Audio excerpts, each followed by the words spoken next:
예, 최근에 응급실 병상을 찾지 못해서 돌고 돌다가 환자가 숨지는 일이 왕왕 벌어지고 있습니다.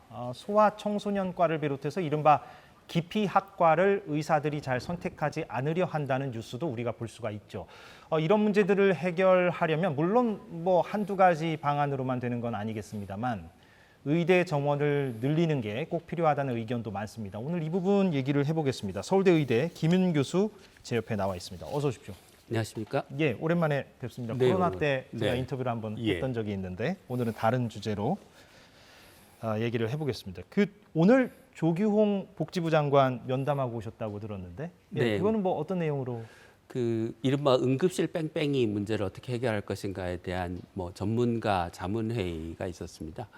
정부는 경증 환자가 넘쳐나서 응급실 뺑뺑이가 생긴다고 생각하는데 사실 저는 그거보다는 응급실에 인력이 부족해서 응급 환자의 처리가 지연되고 응급 환자가 수술을 받아야 될 환자인지 입원할 환자인지 집에 가도 괜찮은 환자인지의 판단이 내려진 다음에도 병원이 병상이나 수술장이나 수술할 의사가 없어서 이 문제가 생기고 있다. 그런데 물리적으로 의사나 병실이나 수술장이 없는 게 아니고 병원이 가지고 있는 자원의 아주 일부만 응급환자를 위해서 쓰고 나머지는 외래를 통해서 입원하는 환자에게 대부분의 자원을 배분하고 있기 때문에 결국은 병원이 응급환자, 중증환자보다 비응급환자, 경증 환자의 진료를 우선시하는 게 근본적인 문제라고 생각합니다. 그래서 정부가 진단을 잘못하고 있어서 대책도 지금 잘못되고 있는 게 아닌가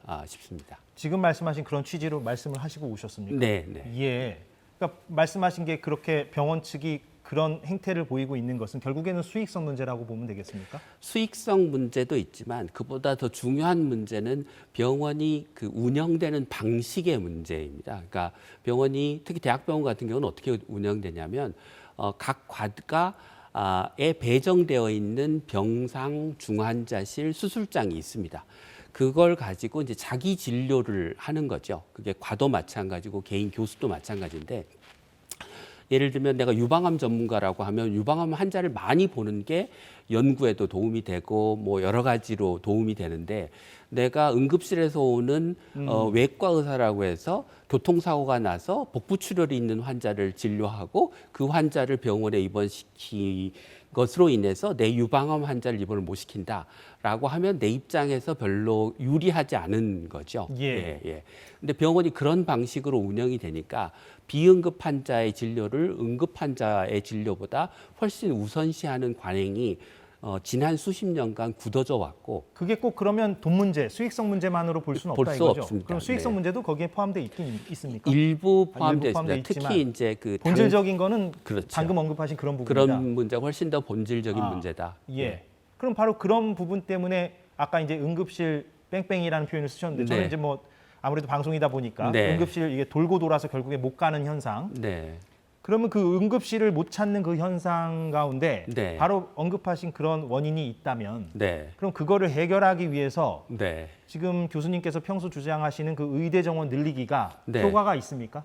의대 정원을 늘려야 병원에 의사가 많아지고 의사가 많아져야 응급실에도 전문의가 많아지고 야간에 당직을 서면서 수술하고 환자를 볼 의사가 확보가 되는 거죠. 그러니까 아까 말씀하신 그런 현상을 개선하는 어떤 물꼬를 트일 수 있다? 이렇게 네. 제가 이해하면 됩니다. 네, 그렇습니다. 예. 알겠습니다. 차근차근 또 한번 얘기를 해보자면, 네. 예. 지금 정부가 의대 정원을 그래서 확대하겠다는 입장을 밝히고는 있는데, 네. 2025년 입시부터 반영하겠다. 네. 근데 정부가 구체적으로 그래서 몇 명을 늘리겠다라고 얘기하지는 않는 것 같고 있는데, 네. 뭐 좀 들으신 바가 있습니까? 정부가 가지고 있는 예. 안은 듣기에는 의약분업 때 줄였던 의과대학 정원을 복구하는 수준 한 예. 350명 정도. 현재가 한 3천 명이죠. 네. 예. 근데 그보다 조금 더 늘리면 한 500명 정도를 늘리겠다고 하고 있는데 예. 우리나라 의사 수가 10만 명입니다. 그러니까 500명을 10년 동안 늘리면 의사가 5천 명이 늘어나는 거죠. 예. 그러면 현재 10만 명이니 5%가 늘어나는 거거든요.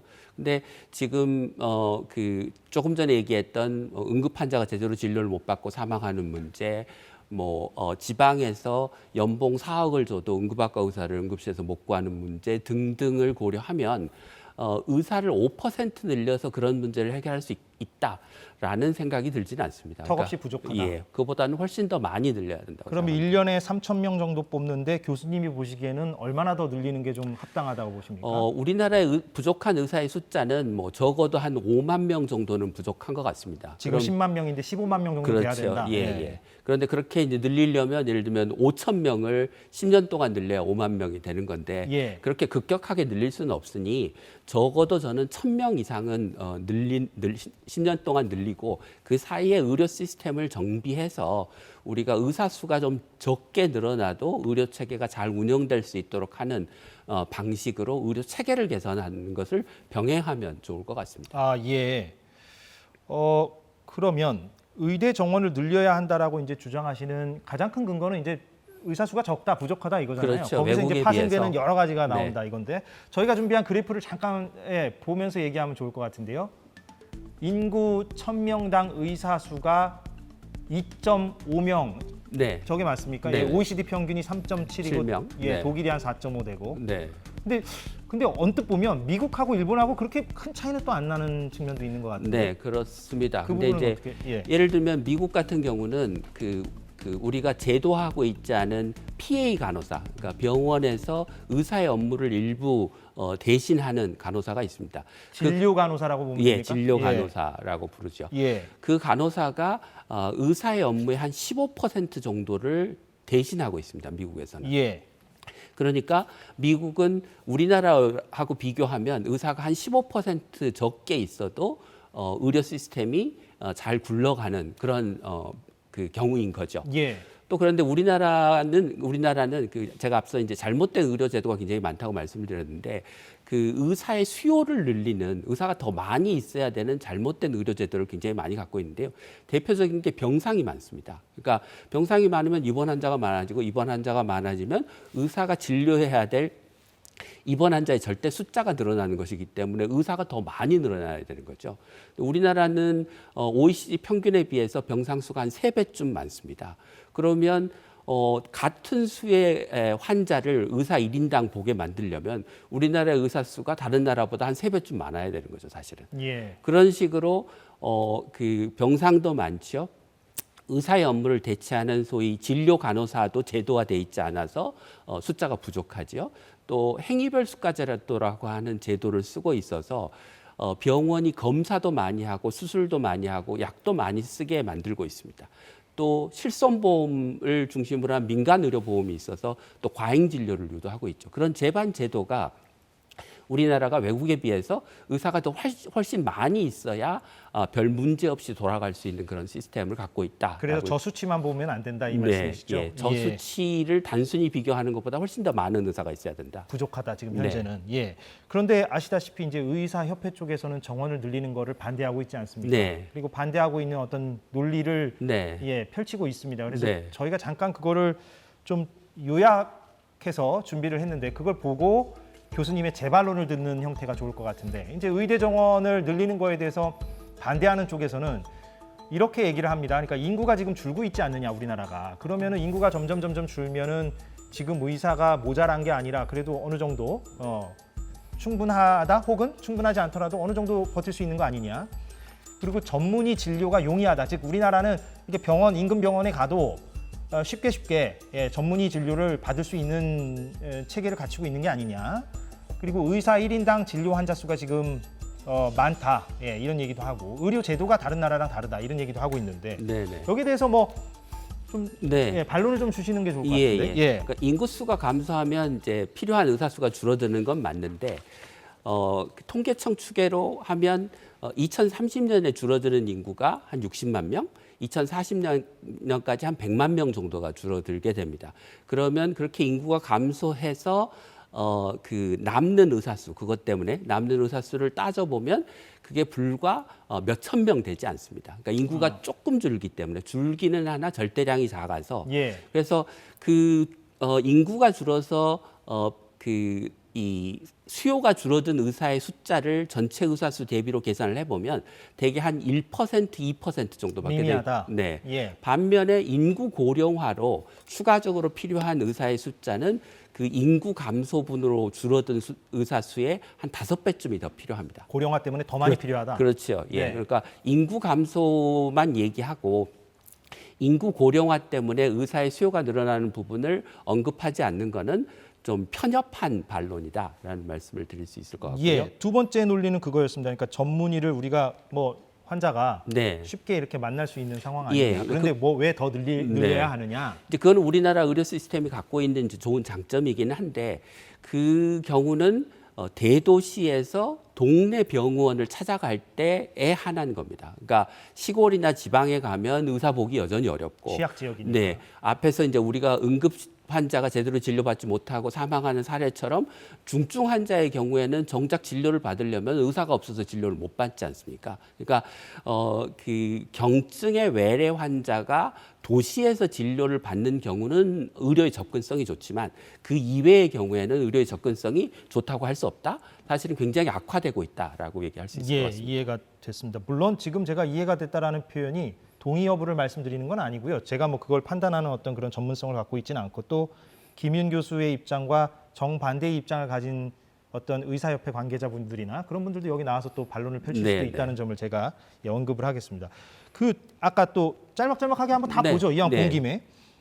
우리나라 의사들이 워낙에 이제 속도감 있게 진료를 보다 보니까 지금도 어느 정도 처리가 가능하다. 처리라는 표현이 좀 그렇긴 합니다만 환자 처리가 가능하다. 예. 이런 논리가 세 번째 논리였어요. 예. 그러니까 우리나라 의사가 진료하는 그 외래 환자의 숫자가 OECD의 평균에 비해서 한 3배쯤 많습니다. 그런데 거기서 간과하면 안 될 점은 우리나라는 3분, 5분 진료를 하지 않습니까? 그런데 유럽은 15분 진료를 합니다. 그러니까 환자 수로 따지면 3배쯤 더 많이 보는 것 같지만 실제 진료 시간은 1인당으로 따지면 외국과 그렇게 다르지 않다.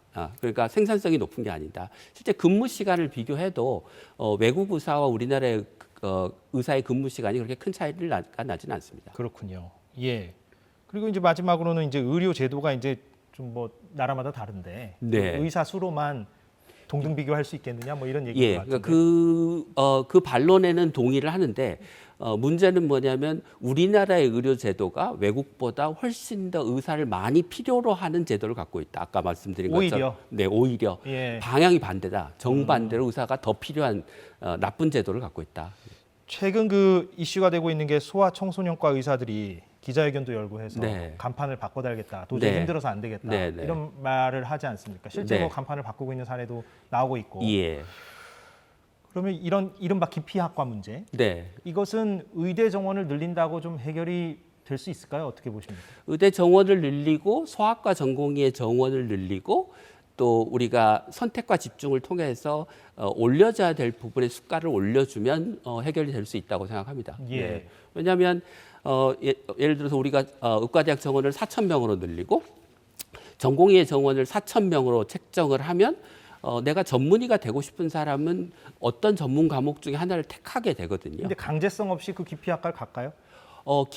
그거는 이제 선택의 문제인 거죠. 내가 선호하는 과를 가기도 하고 내가 여러 가지 요인을 고려해서 그 합격이 될 수 있는 과를 선택하는 거죠. 그러니까 총원을 늘리면 설령 강제성이 없더라도 지금보다는 더 갈 것이다. 그렇죠, 그렇습니다. 우리 동시에 우리가 소아과를 의과대학 졸업한 학생들이 갈 만한 선택하기 좋은 과로 만들어 줘야 되는 거죠. 가령 어떤 아까 얘기하신 수가 부분이라든가? 수가가 문제인데 잘 생각해 보시면 우리나라는 지난 20년간 그 소아과에 해당하는 인구의 비중이 절반 가까이 줄었습니다. 그러니까 수요가 절반쯤 준 거죠. 저출산으로. 그것 때문에 소아과 의원에서 보는 환자의 숫자가 절대적으로 준 거죠. 그것 때문에 수입이 영향을 받았을 거고요. 그런 문제가 존재하는데 소아과 의사가 단지 부족하다 이렇게 얘기하는 건 적절하지 않고요. 사실은 개원과는 부족한 게 아니고 병원은 소아과 의사가 부족한 상황입니다. 그러니까 지금 발생하고 있는 위기는 그 큰 병원에 소아과 전공의가 없고 소아과 전문의가 부족해서 생기는 문제이지 동네 소아과 의원이 부족해서 생기는 문제가 아니다. 예. 그러면 우리가 지원하고 집중해야 될 부분은 큰 병원에 집중을 해야 되고 지금 내가 소아과 전공의를 하면 전문의 과정을 마치고 나서는 대학의 교수가 되고 대학에서 내 전공을 살려서 충분히 환자를 볼 수 있고 그렇게 대학 교수가 돼도 당직을 예를 들면 일주일에 한 번만 서도 되는 상황으로 만들어주면 소아과 지원이 늘겠죠. 예. 그런 것도 이제 병행되어야 한다는 네, 말씀이시고 그 기피 지역 문제 네. 뭐 비슷한 것 같긴 합니다만 기피 지역도 강제로 뭐 보낼 수 있겠느냐 의대 네. 정원을 늘린다 해서 네. 여기에 대해서는 어떻게 답변해 주시겠습니까? 대개 그 외국 연구를 보면 자기 출신 지역의 의과대 학생을 뽑으면 자기 지역에 남아서 진료하는 경향이 높습니다. 예. 근데 우리나라는 지금 의과대학의 입시가 워낙 치열하다 보니까 지방대학 학생의 10명 중 4명이 서울 경기 출신이거든요. 그러면 지방에 의과대학이 있어 봐야 졸업한 다음에 서울 경기 출신은 다시 수도권으로 돌아오는 거죠. 예. 그런 문제. 그다음에 외국에서도 하고 있는 것처럼 뽑을 때 일정 기간 지역에서 의무 복무를 하도록 하는 지역의사제 같은 제도. 사실 그거보다 더 중요한 거는 지역에 좋은 병원을 만들고 그게 지역에 있는 대학병원들과 연계해서 내가 지방에 있는 병원에 가도 자기의 전문성, 전공을 충분히 발휘할 수 있고 중환자를 불안해하지 않고 볼 수 있는 그런 시스템을 만드는 게 중요합니다. 예. 그래서 실제로 비교를 해보면 그 광역시에 있는 병원과 광역시 이하의 시군 단위에 있는 병원이 규모가 같으면 그 병상당 의사 수가 별 차이가 나지 않습니다. 그러니까 그거는 무슨 얘기를 하냐면 좋은 병원을 지으면 큰 도시가 아니더라도 작은 도시에 있는 병원에 가서 근무하는 의사들이 꽤 있다는 거죠, 상당히.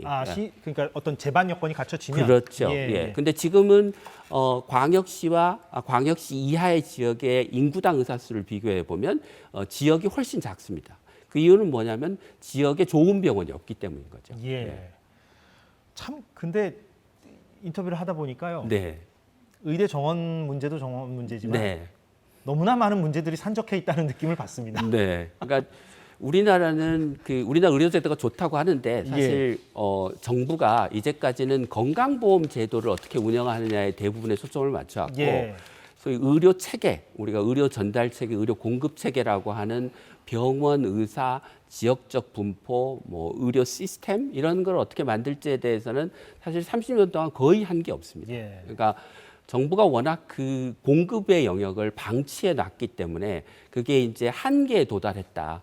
더 이상 현재와 같은 시스템을 방치하면 우리나라 의료 시스템은 지속 가능하지 않다. 이렇게 얘기할 수 있을 것 같습니다. 알겠습니다. 오늘 시간이 다 돼서 여기서 마무리를 하겠고요. 다음번에 또 다른 쟁점으로 얘기를 들어보도록 하겠습니다. 오늘 고맙습니다.